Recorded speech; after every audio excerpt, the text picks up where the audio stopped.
The U.S. is set to enforce a new visitor registration rule on April 11th, which could impact thousands of Canadians. Those planning to stay for longer than 30 days will be required to register with U.S. authorities. If travelers fail to log their details with U.S. Customs and Border Protection, they could face an up to $5,000 fine or be detained for up to 6 months, according to the U.S. Office of the Federal Register. Or those under the Visa Waiver Program will not be impacted. It would also not apply to Indigenous people who meet certain conditions. Whether Canadians would be exempt from fingerprint requirements is not clear.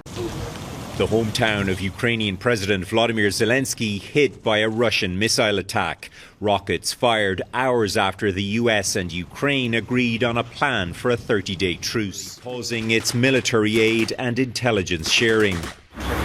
His enemy, Russian President Vladimir Putin, met with the head of Russia's armed forces in Kursk region Wednesday, the area where Ukraine seized Russian land last year. But there is evidence Russia is clawing that back, with Ukraine set to lose what could have been an important bargaining chip for Zelensky. Right now, as we speak, and hopefully we can get a ceasefire from Russia. Trump says he's had positive messages. He hasn't ruled out pressuring Russia to get on board. In a financial sense, yeah, we could do things very bad for Russia. It would be devastating for Russia.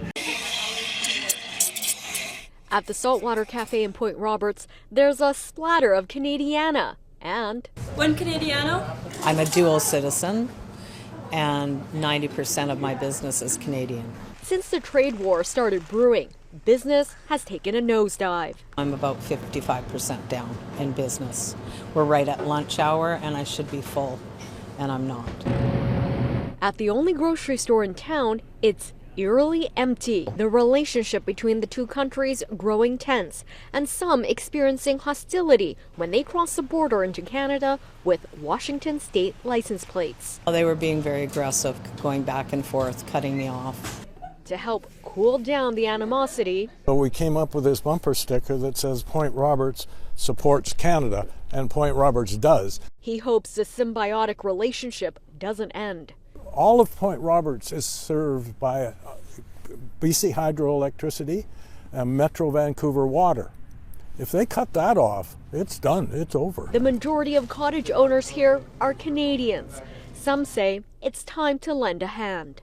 We should be buying Canadian as Canadian, yes. But Point Roberts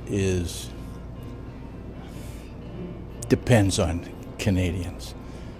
And as a neighbor, we don't let our neighbors down. Or businesses here say they're afraid they may have to close up shop.